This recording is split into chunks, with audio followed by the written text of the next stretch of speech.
Welcome to All Home Care Matters, the show where we discuss all things home care, with discussions on important age-related matters and topics. Brought to you by Enriched Life Home Care Services, the #1 rated home care provider in Michigan by Top Rated Local.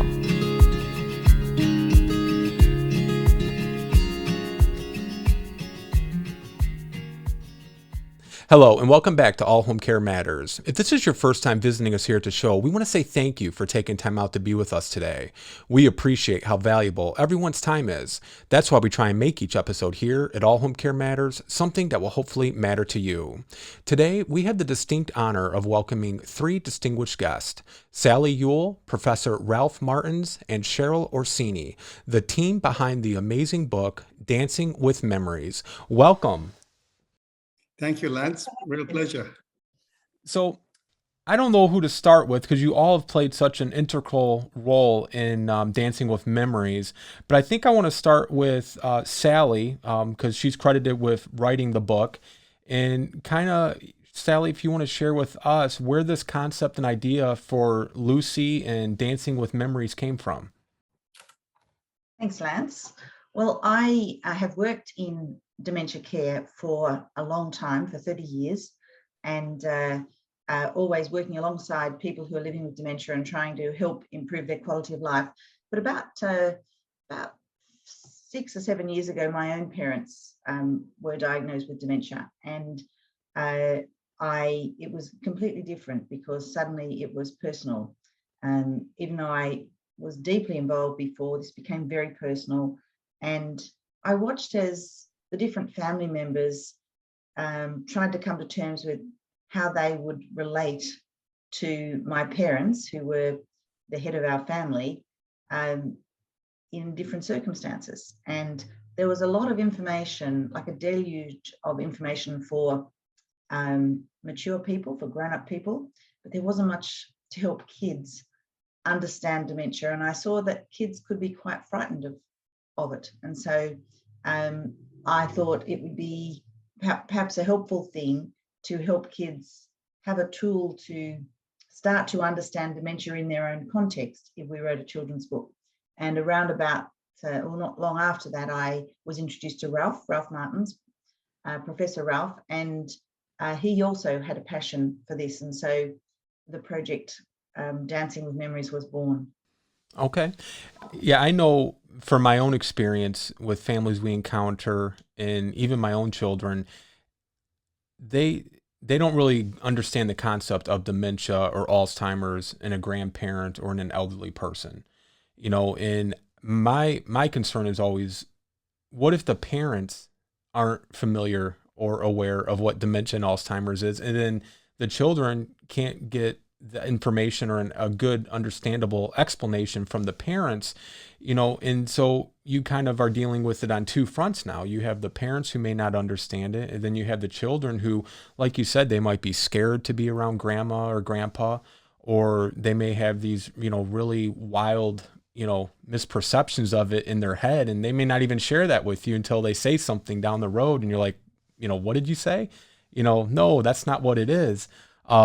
So I just think this book, you know, I shared with you, my kids have read it and I've read it to them. And I just think it's remarkable how, you know, you guys take Lucy, who's, you know, the grandma figure in the story, and, you know, make it very relatable. You know, she's trying to get to her granddaughter's wedding, and, you know, the little boy at the park and his dog see her and wave at her. And I just think it's such a tremendous way of explaining it to a child instead of, you know, maybe words they may not understand or get confused or frightened by. And then Cheryl, who is the just tremendous illustrator of the book, really brought, you know, the whole thing to life. You know, it's just a colorful, very friendly, relatable story. Well, thank you. Thanks, Lance. It's a really lovely comment. When I came into the project, it was already in full swing. Sally already had Ralph and Maggie on board, and I was the final piece in the puzzle. And my job is to put words to pictures, so pictures to words the other way around. And when I read the text, the piece of writing that really stuck out for me was sometimes forget that I remember, sometimes I remember that I forget. And look, for me, actually, I feel like that sometimes too. I Right. don't, so it, and the pictures kind of jump up out of on their own onto the page. It really, the words bring them to life, and the pictures sort of work as a nice marriage together. In the background there, I don't know, on this side actually, there's Lucy on her way in the nearly at the end of the book there.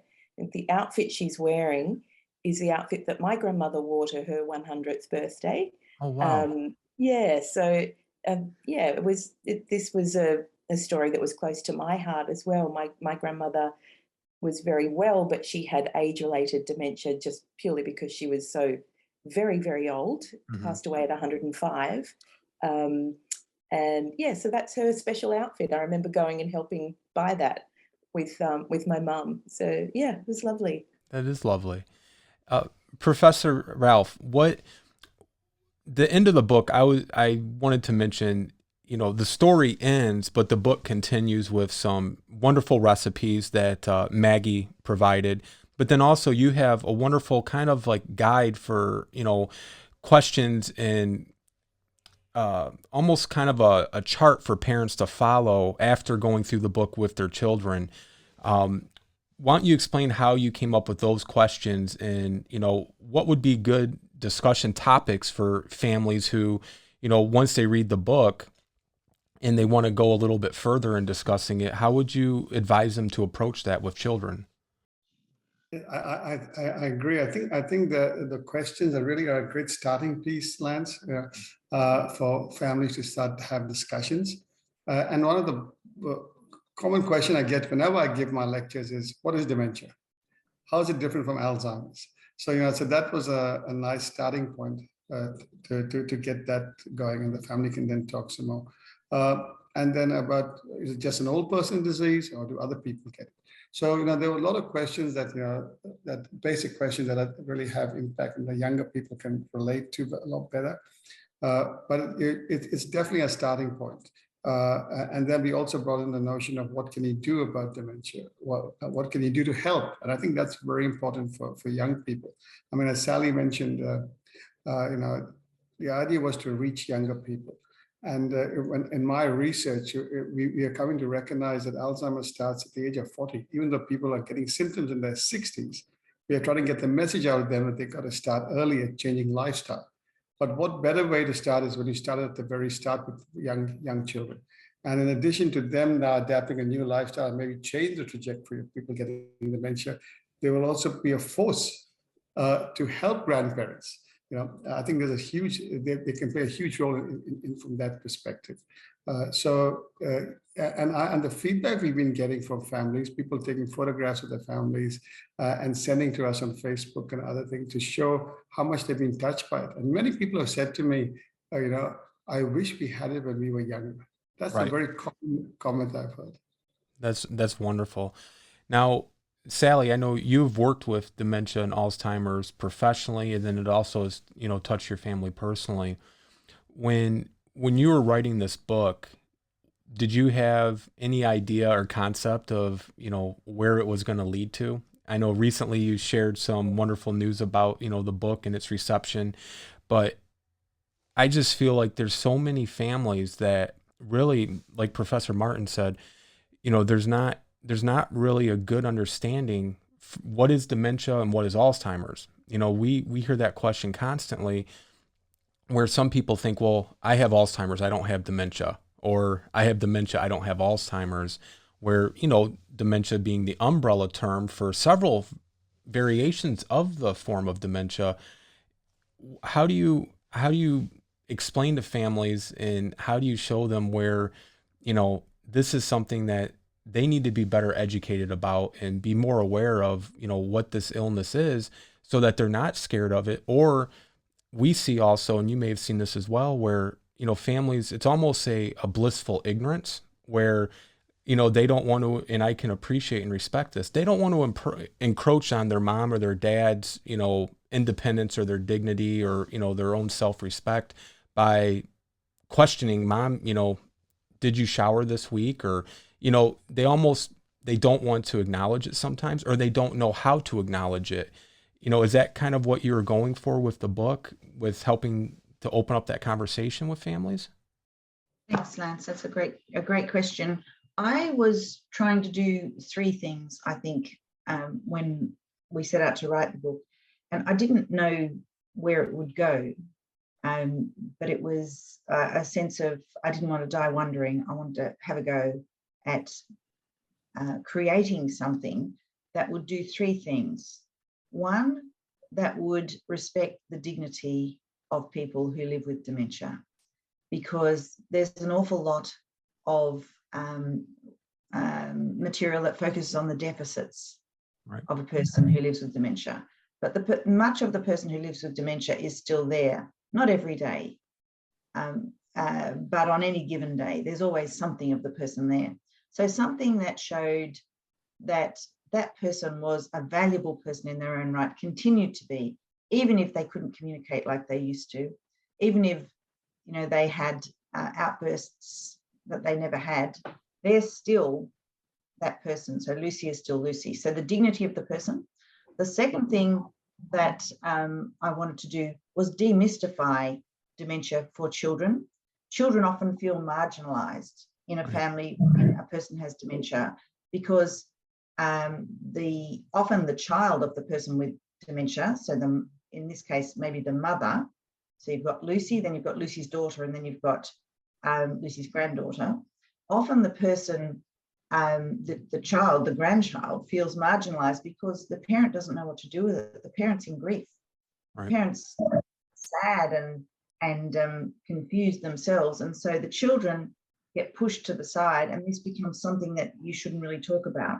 Or we wanted to bring it into the conversation. So by demystifying it and giving kids a tool that would give them some agency. And we knew we couldn't be preachy, because if you're preachy, everyone would turn off. Right. So it had to be something that could look like whatever it looked like in your family or your family or your family. And so, which is why Ralph's questions and answers coming in really helped that. So first of all, the dignity of people with dementia. Secondly, demystifying dementia for kids and helping them to have some agency. And the third thing we were trying to do was to build on Ralph's work and Maggie's work, which is about the importance of prevention and the importance of the impact of lifestyle on dementia from a very early age. So do you eat properly? Do you sleep properly? Do you exercise regularly? And if you, as a child, understand that your brain health is impacted by those things, that is a preventative in a small way. It's a preventative contribution to managing cognitive health. And so we had these three rather lofty goals. And the funny thing is, in some small way, this little book seems to have gone some way to making a contribution to those. I would agree. I would agree. Professor Ralph, what do you say to that as far as the contribution? I mean, you're recognized as an international expert in Alzheimer's and dementia, and here you have this children's book that just seems like it might be making just as big of an impact as a journal publication. Actually, Lance, more. Or more. Okay. Yeah. And I've published over 400 publications, and that sounds great. But really, I've come to the stage of my life, and I've been 38 years working on Alzheimer's. That's huge. Wow. My father-in-law got early onset Alzheimer's disease. That's when I got in, and I got in initially for a couple of years to educate the family, because in those days there was nothing known to tell people, and it's become my life's goal. But Sally and I, when we met, and we initially were looking more at the stigma, which is a big issue, and some of those other aspects that the communities tend to pull back at times. But we chose this path, and I think this is the best path to choose, where we highlighted, the strengths of an individual, what we can do to help the person with dementia, and I think that opens the way into people wanting to know and gives some degree of hope And one of the messages that we probably would need to build on in the future is one size does not fit all. Dementia expresses itself in many different forms, and different families will see different degrees of people's disabilities. And the families are the best strengths in helping the family. They can identify what that family member's strength is and focus on the strengths rather than on the weaknesses. Because people, especially scientists and clinicians, they test someone, they say the memory is bad, she's got dementia. But what we're also starting to recognize is there's something that we call functional activity, where functional reserve. So someone can do badly on their memory tests, yet they function a lot better than others. And we need to build on that, to improve their quality of life, so that they can do whatever they can possibly do for as long as possible. And that's become my passion. And lifestyle, it was something that was made fun of by my colleagues when I started going into 20 years ago for dementia. They said, what's that got to do with the brain? Everything. And I always tell people what's good for your heart is good for your brain. And there's no question that applies completely. But we systematically did some large studies in Australia. The study is called Australian Imaging Biomarkers Lifestyle Study of Aging, and people can Google it. And that demonstrated that lifestyle matters in a big way. And currently, as we speak, we are now embarking on a major prevention clinical trial in Australia. It's called AusArrow. It's happening in your country, in the United States, US Pointer, throughout the country, and in Europe. And in Europe, they've been leading the charge, and they've shown for the very first time that if you look at lifestyle holistically, as Sally mentioned, the diet, the exercise, sleep, brain training, as well as attention to your vascular risk factors, you have a profound effect in preventing the onset of dementia or slowing its decline. So it's a powerful, we got no effective drug yet. So that is the best approach. And so now if we can bring that message to young children, I think that'll be phenomenal. One of the interesting side effects, which I hadn't anticipated, is the Lions Clubs of Australia are quite strong supporters of what we do. And I'd given a couple of books to some of the Lions, and one of them had his wife who was in an aged care home. Interestingly enough, many people and residents in the aged care home loved the book. I guess because the message is simple enough to get through. And my daughter, the pictures, the beautiful, beautiful pictures of Cheryl's. And my daughter, who's a carer, she finds that the best tool to bring it to the understanding of our clients who are a bit compromised. So yes, it's had a powerful effect beyond just the children. Is this something where the four of you with Maggie have thought about the idea of maybe continuing this type of work, or this, having a continuation of Lucy, or? Yes, most certainly. I let Sally speak. Sorry, Sally. Yeah, no, you're right, Rob. Yes, there's another Lucy book in the making. Oh, wonderful. And it's about, it looks like it's going to be about the difficulty when you live with dementia in the impact on your emotions and your feelings, because I think that's one of the hardest things when you still, as a person living with dementia, have a certain amount of awareness, the roller coaster of feelings. I've got to decide whether I call it feelings or emotions in this next book, but I think children understand feelings, the idea of feelings. And so, and you can't cover everything. They're not textbooks. They are tools to get a conversation started. They are tools to give a child hope, to give a child agency. And so, yes, we are, I'm working on that as we speak. Wonderful. Well done, Sally. And I think that's definitely the very next step for book number 2. Probably will be a series, Lance. That would be fantastic. Yeah, I really think the team will stay together, Lance. Yes. So the team, it has been part of the beauty of this project has been the collaboration with each of us bringing our different expertise. Mm-hmm. And it's been we have achieved way more together than I could ever have achieved on my own. Right. Yeah. And Maggie, who is unfortunately unable to be able, she's filming as we speak, is really passionate about aged care, about bringing good food into aged care. She's got the Maggie Beer Foundation. And so we wrote a book called Maggie's Recipe for Life, something worth considering. And that was for the adults. But what Sally's talking about with feelings and emotions, this is something that while it's targeting the children to understand it better, parents and siblings and others who care for them also need to do it better, because behavior is the biggest challenge in dementia. Helping someone to put their clothes on or answering a question, that's the relatively easy part. But the behavior outbursts that happen to different degrees with different people with dementia are the ones that families just get taken aback and don't know how to deal with. Right. It's how you respond. Yeah. Yes, Yeah. exactly. Lance, can I make one more comment about that? Yeah, please.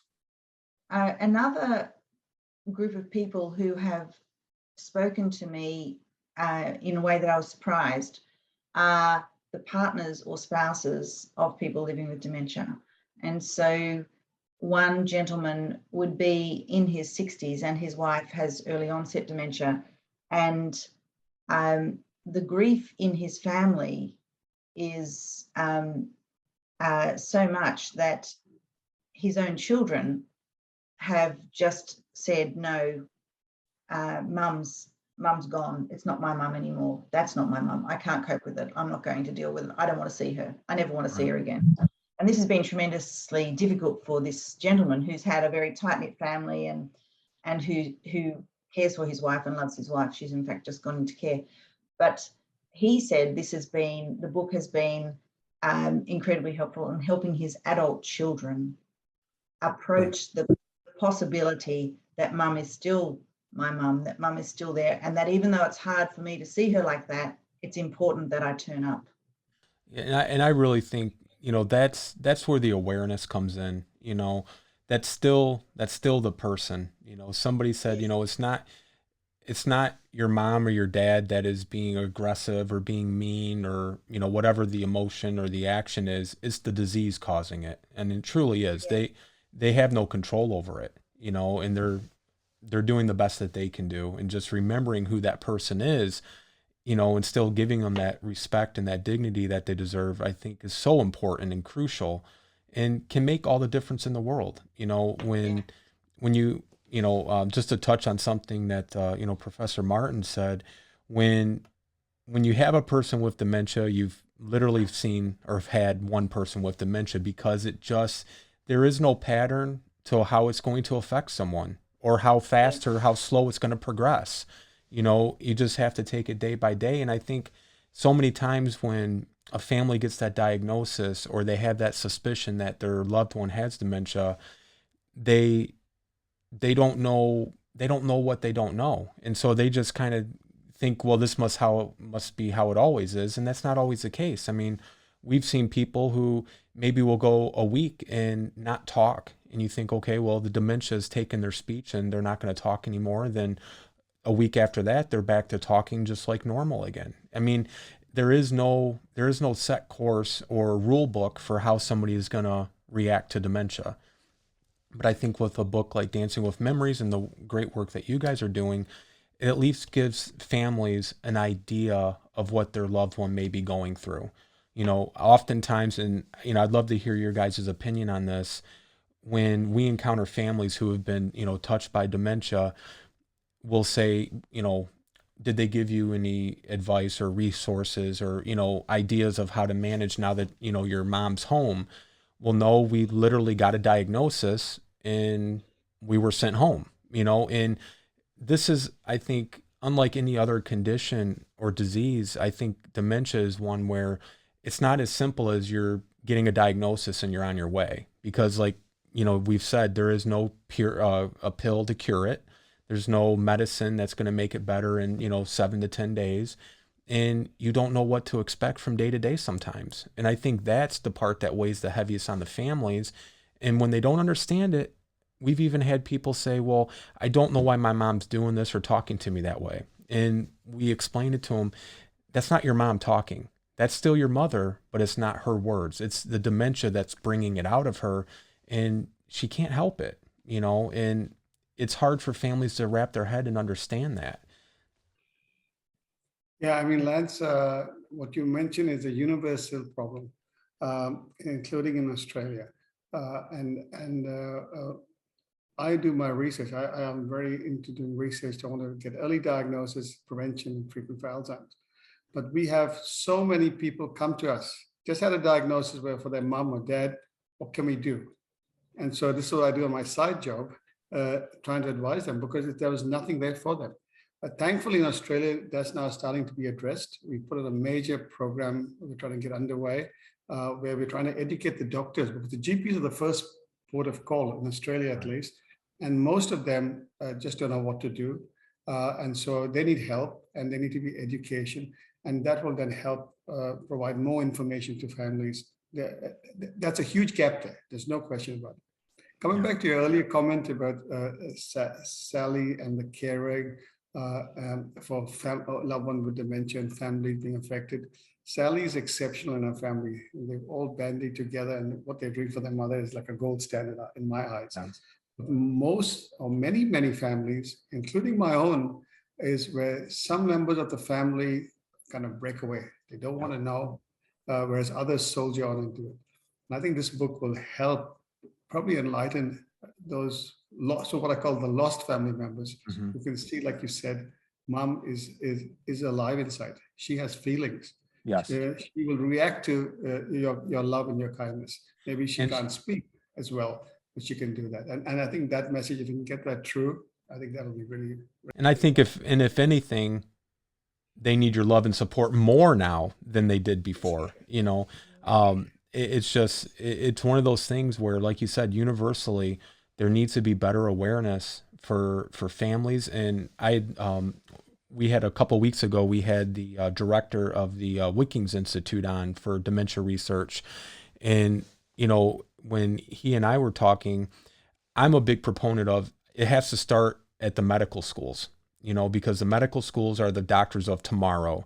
And once they come into practice and they're now seeing patients, you know, they can help better prepare these families for what they're going to be facing in the road ahead.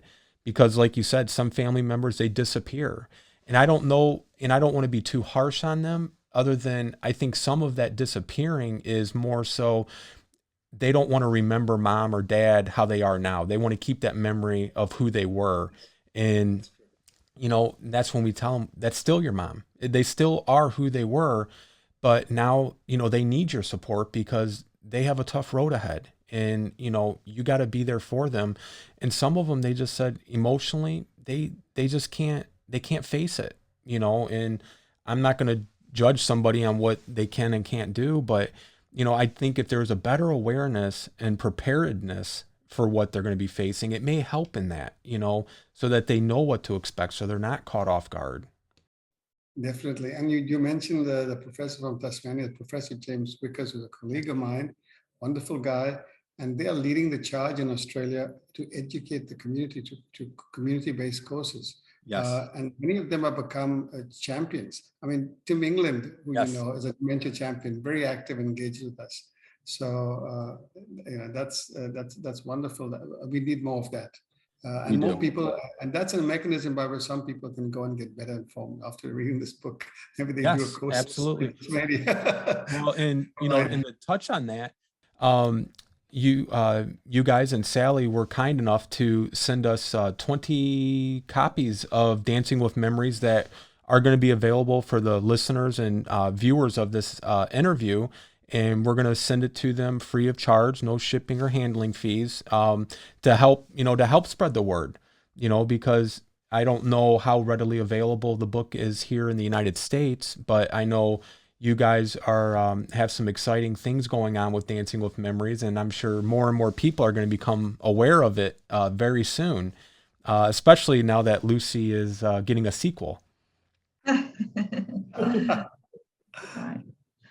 One of the, I think another really helpful way to look at the situation when in a family when a person lives with dementia is that, yes, there's a fear for them that they're going to not be able to remember who you are, you know, their loved one. But there is, it's helpful for me as the daughter of someone living with dementia to know that I remember who they are, and that I can tell them, as long as they can understand, that I will remember who they are. You know, you are, and that they will be missed. You know, the parts of you that you can't express anymore, I miss those. And we all want to be missed. We all want to be important to the people we love. We all want to be noticed. And so in some of the conversations I've had with children in schools who have read the book in class and so forth, and I zoom in and chat, and Cheryl does as well. That's one of the messages that I've tried to get across to give them some agency is, you remember your Nana, you will miss her, and you miss parts of her that are there now. There's nothing wrong with that. Right. As a person with dementia, I think I'd feel reassured to know that I was missed. Mm-hmm. Absolutely. Rather than ignore them and pretend they don't exist, to acknowledge, my goodness, I miss you. Yes, I miss the things we used to do. That's a beautiful thing for the person with dementia. Yeah. Well, I think, sorry, Lance.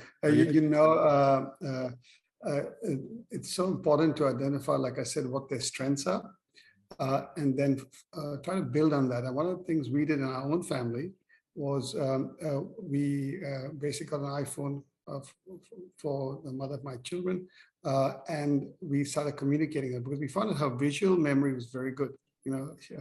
She couldn't, when you talk to her, she doesn't get it, but visually she's very good. And so every day, the kids and I send messages. And I usually send a good morning greeting to the whole family. And she responds. And every time I get a response from her, I say, she's still there. It's really, it does something for me more than I guess for her. And she adores her daughters. And that comes out constantly. And it's good for them to see those messages of the deep love she has for her children. Well, and I have a question for Cheryl, but I just wanted to say this before I lose my thought. It seems like those with dementia are affected more positively by younger children than they are by adults. And I don't know if there's a significant reason behind it, but, anytime you see somebody with dementia and a child comes in the room, it's almost a lot of times they light up and they just have a different connection, I think, with a child than they do with an adult. Do you have any thoughts on that, Professor? I've got a layperson's theory. Before Ralph gives the professional view, my layperson's theory is that, because I see this with my dad who has vascular dementia and he is withdrawn. And he's always was a lovely man and continues to be, but he is almost disappearing into the wall. When I go across every Friday, I look after our grandson, Zephyr. And today, that's Friday today in Sydney, I'll go across to see mum and dad with Zephyr at some point. Zephyr is 2 years old. He asks nothing of dad. And he walks into the room and dad lights up like nobody else makes him light up. Yeah. And this little boy just communicates with him, takes him things, shows him things. I've got a theory that dad's not afraid of looking silly. And so dad engages, and you just see more of dad when he's relating to 2-year-old Zephyr than you see with all of my efforts to communicate with him, where he sticks to safe ground like the weather. Can I jump in there? Our experience as well with my grandmother was the same. She had several great-grandchildren, my daughter being one of them. And we grew up in the same, we're all in the one household, 4 generations in one household. So her experience of growing up with her great-grandmother and then finding and seeing her decline, she was the best at it. She was the best out of all of us because I think she brought play to it. And there wasn't, her interactions with Nana were not stilted. So there were, there was always lots of activity. Olive was always bringing Nana things to eat or to touch or to show. And it was a wonderful interaction. And she made everybody else in the room happier to be with Nana. I think, as well. So yeah, a wonderful experience. Yeah, I think it's tremendous. I don't know, Professor, but that sounds like the professional answer to me. Yeah, I think that's very professional, those both those answers. And there's not much more to add. I mean, there are a lot of theories as to why they have such a powerful impact.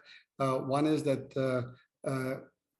most people with dementia have their long-term memories preserved, and they kind of even see their children then than now, as one example.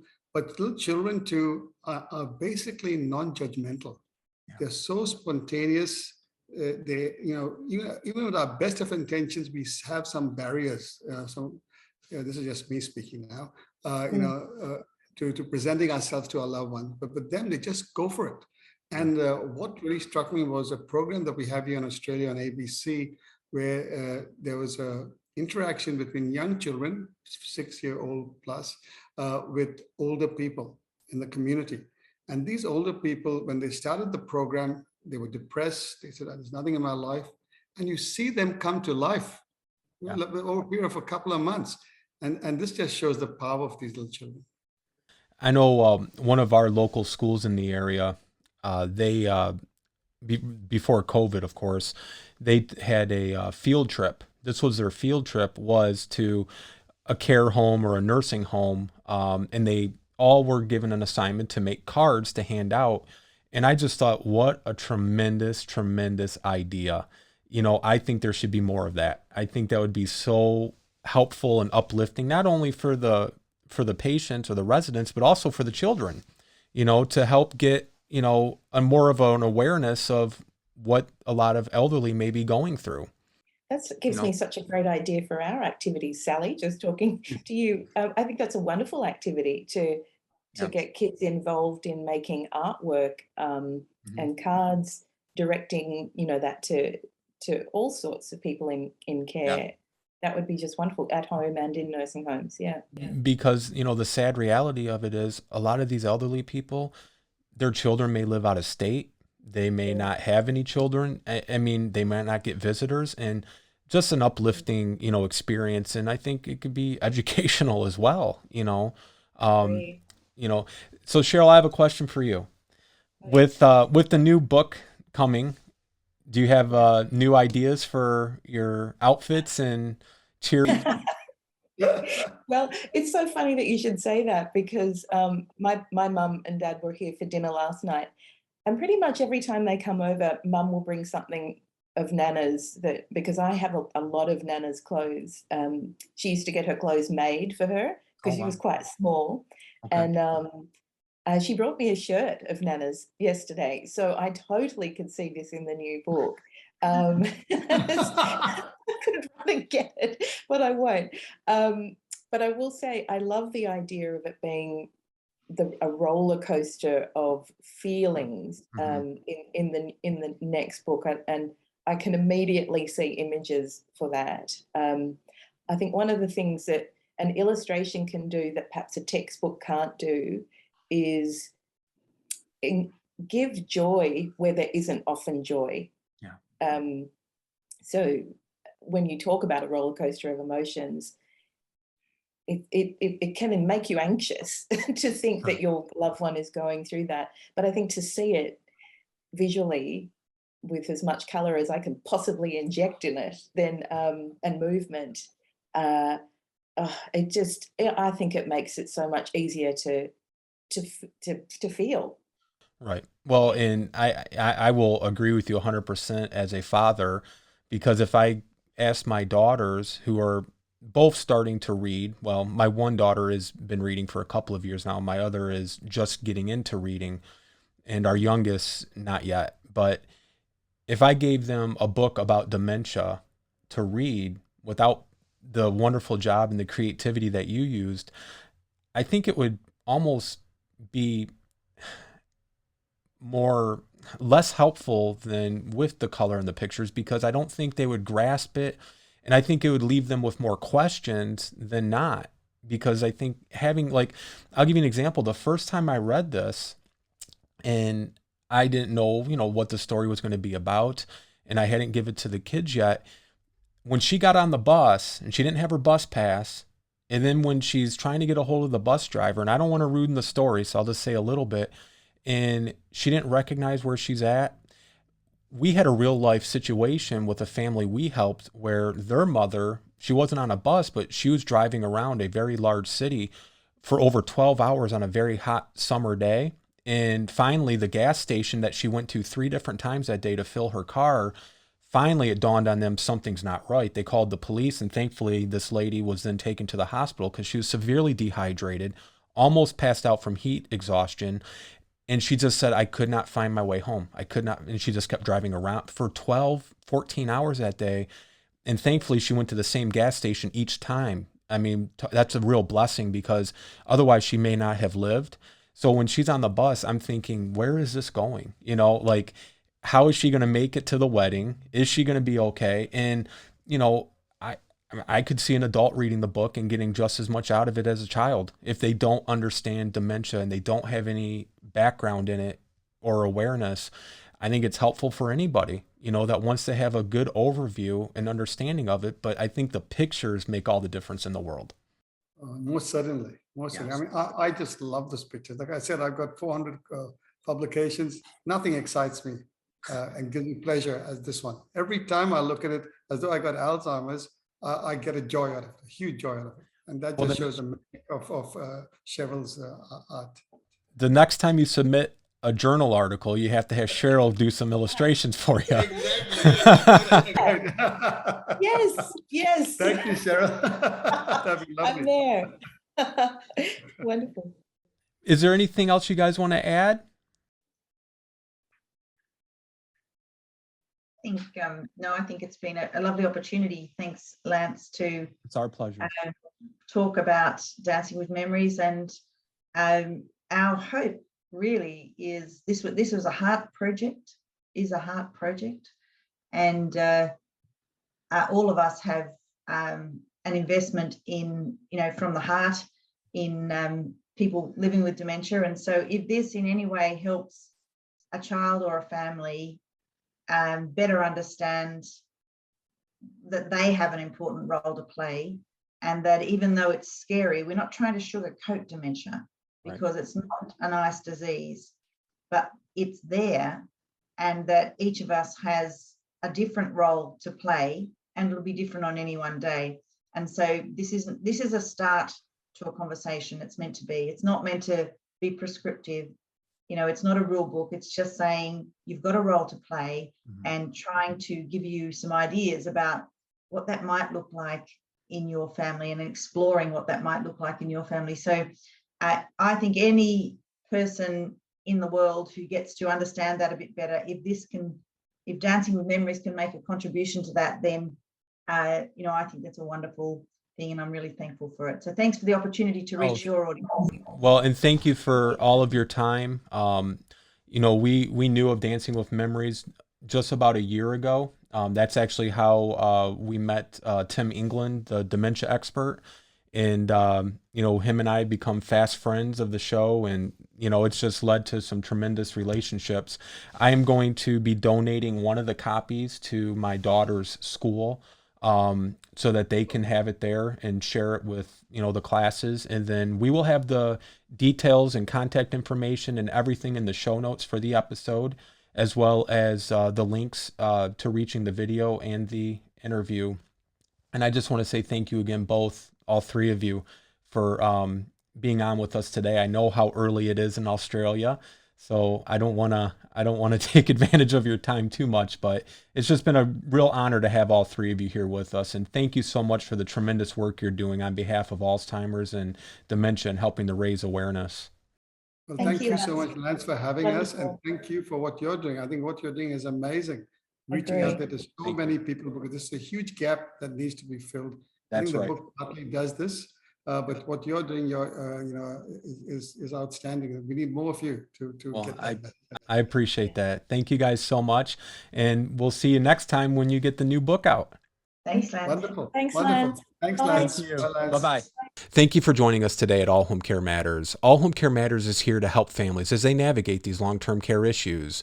We also want to take a moment and thank Sally Ewell, Professor Ralph Martins, and Cheryl Orsini for coming by to share their story of Dancing with Memories. You can listen to the show on any of your favorite podcast streaming platforms or watch the show on our YouTube channel. Just make sure to hit that subscribe button so that you never miss an episode.